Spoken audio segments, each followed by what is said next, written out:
Hello everybody, bienvenue sur votre chaîne multilangue. Aujourd'hui, nous allons voir en première partie la différence entre gonna and will, en deuxième partie quelques expressions, et en troisième partie le verbe être au passé et au futur.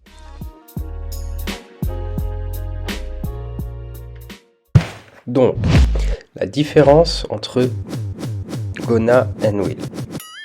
Will, c'est le verbe to be au futur. Par exemple, I will do it later. Je le ferai plus tard. On va rester avec la première personne du singulier pour cette explication, c'est plus simple. Et on verra par la suite les autres personnes.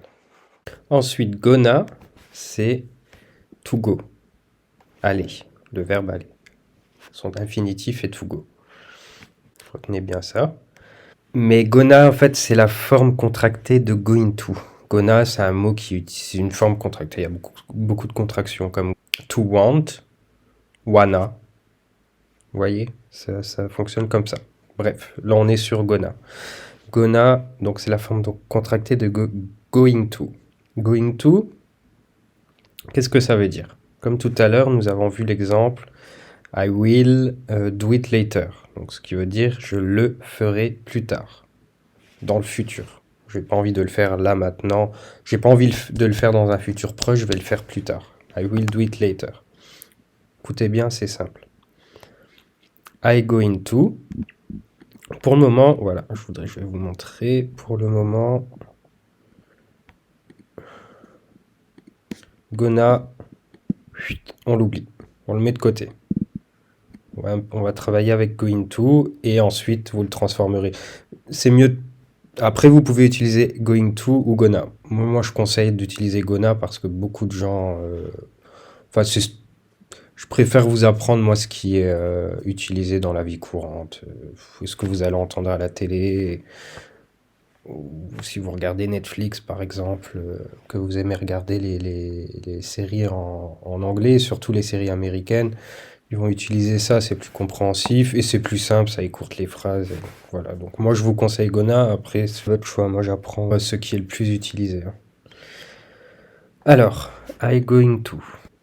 Exemple. I will do it later. Donc ça, c'est ce que nous avons vu tout à l'heure. Donc je le ferai plus tard. I'm going to do it, c'est plus je suis dans l'action pour le faire.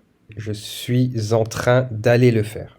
Si je le fais maintenant, tout de suite, que je suis en train de le faire, nous allons dire I am doing it. I am doing it. Qu'est-ce qu'on remarque? Que le going n'est plus là. Qu'est-ce qu'on remarque aussi? On enlève to, et donc le verbe do devient doing. I am doing. Parce que je suis en train de faire. I am going to do it, c'est je suis déjà dans l'action pour le faire. I am doing it, je suis dans l'action, je le fais. À chaque fois, nous avons l'auxiliaire to be conjugué au présent. Donc, I am, he is, you are, etc., etc. Plus le verbe qui est employé dans la phrase, plus ing. Vous avez bien compris? J'espère que vous me suivez. Donc là, je parle du présent. Il existe une forme au passé. Au passé, la règle est la même, mais ça veut pas dire la même chose. Mais pour le moment, ça, on n'est pas là-dedans.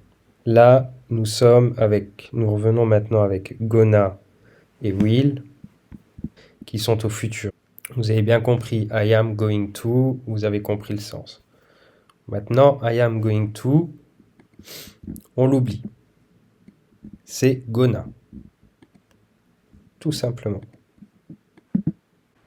Donc, ce qu'on retient, c'est je le ferai, I will. Je vais le faire, I gonna. C'est tout ce que vous devez retenir. Exemple, I will have a pizza, please. Je prendrai une pizza, s'il vous plaît. I gonna get a pizza, please. Je vais prendre une pizza, s'il vous plaît. Vous voyez, il n'y a pas une grosse différence. Et à savoir que l'anglais, c'est une langue vivante. Plein de façons de tourner les phrases, il y a plein... Et au final, will et gonna, ça veut plus ou moins dire la même chose. Vous pouvez dire par exemple, I gonna go to the store, je vais aller au magasin. Et I will go to the store, qui veut aussi dire, qui veut dire littéralement j'irai au magasin, mais qui veut dire je vais aller au magasin. Donc, en général, à l'oral, il n'y a pas une grosse différence. Après, c'est si vous vous mettez à écrire des livres en anglais, par exemple, et dans ce cas, il faut connaître toutes les formes de grammaire, quoi. Donc voici toutes les façons de dire j'emmènerai la voiture au garage demain. Tout est juste, c'est juste des manières un peu différentes de le dire, mais tout est juste. Donc c'est pour vous dire que voilà, gonna and will, c'est très similaire et pas une grosse différence. Donc, I'll bring the car to the garage tomorrow. I will bring the car. I'll bringing the car to the garage tomorrow. I gonna bring. I'm gonna bring. Ah oui, attention. I gonna and I'm gonna, ça marche aussi. And I'm gonna bringing, oui, avec la forme ing, ça marche aussi. I'm going to bring the car to the garage tomorrow. Et une dernière chose à savoir, c'est que gonna va plus avoir tendance à être utilisé en Amérique, tout comme en Nouvelle-Zélande, Australie aussi. Et will sera plus utilisé en Angleterre ou par les Européens en général.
Donc le verbe être au prétérit, au passé simple. Comme au présent, la première et troisième personne du singulier se conjuguent de la même façon. Donc, I was, he, she was. Tout simplement. Pour le reste, on va placer were. You were, we were, you were, they were. Tout simplement. Il n'y a vraiment rien de compliqué. Et en plus, à l'inverse du passé et du présent, le verbe to be ne se contracte pas, à l'exception de sa forme négative. Maintenant, je voudrais vous parler d'un nouveau pronom personnel, qui est le pronom it, qui se place à la troisième personne du singulier. Conjugué avec le verbe être au présent, il va se traduire littéralement par c'est. Et avec le verbe être au passé, il va se traduire par c'était. Et au futur, nous l'employerons comme it will be, donc ce sera. Donc en gros, il remplace le C' et le se. Donc voilà comment nous allons l'utiliser ici. Après, il a encore beaucoup d'autres fonctions, mais ça, je ferai une petite vidéo à son sujet, car ce it a beaucoup de choses à nous dire. Et conjugué avec le verbe être au présent, it is, il va également se contracter, ce qui nous donnera it's. Donc revenons à notre verbe être au passé. Vous pouvez voir, it est apparu à la troisième personne du singulier. Et maintenant, s'il vous plaît, ouvrez bien grand vos oreilles, car je vous ai préparé une conversation qui va vous servir d'exemple pour le verbe être au passé. Nathan et sa petite amie se trouvent chez Jenny et Flo. Hier soir, ils étaient tous les 4 au même spectacle. Nathan n'ayant pas vu le couple la soirée, il demande à Flo: Where were you placed during the show? I was in the front. Really? You were in the front? Jenny les coupe dans leur conversation. It's not true. He was not in the front. We were at the back. Ah. You were at the back. Nathan confirme à sa femme: Darling. They were not in the front. Donc nous allons revenir sur un point de la conversation. Jenny affirme qu'il n'était pas placé devant. Donc, elle va utiliser le présent, ce n'est pas vrai, it is not true.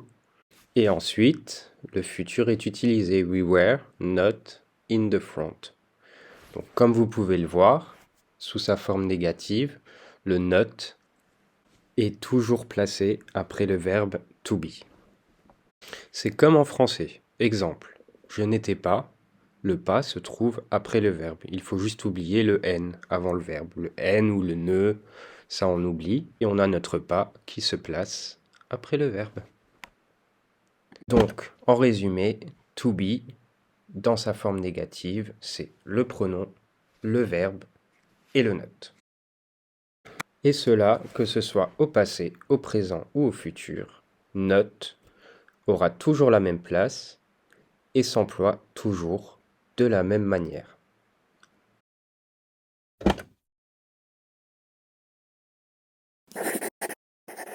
Donc was not devient wasn't and were not devient weren't. La différence entre le passé et le présent est l'endroit où la contraction se fait. Au présent, c'est le pronom et le verbe qui ne forment qu'un, et au passé, c'est le verbe et le not.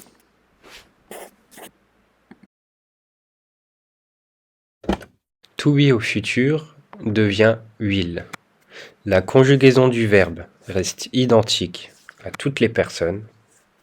Exemple, I will win, you will win, it, she, he will win, etc., etc.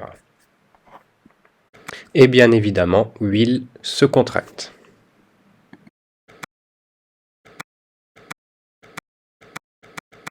Pour sa forme négative, c'est tout simple, le pronom plus will not.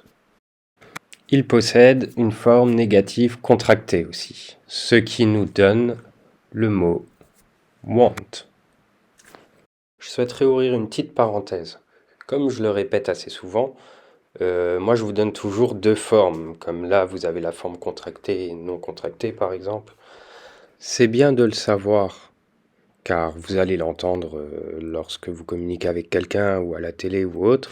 Après, moi je vous conseille de n'en choisir qu'un, comme ça vous avez un repère, ça fait pas trop de choses à retenir, et ce sera bien plus simple pour vous. Donc voilà, fermez la parenthèse. Donc want s'emploiera à toutes les personnes. Voici un exemple, I won't lose, you won't lose, etc., etc.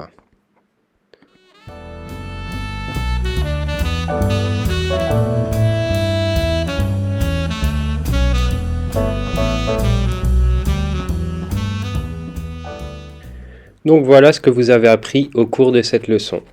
La différence entre gonna et will, comment utiliser going to, conjuguer le verbe être au passé et au futur, plus toutes ces contractions. Maintenant, vous connaissez le pronom it, pronom de la troisième personne du singulier. Et pour terminer, la forme négative not.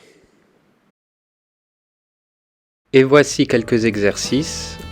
Les réponses se trouvent dans la description de la vidéo, juste en dessous.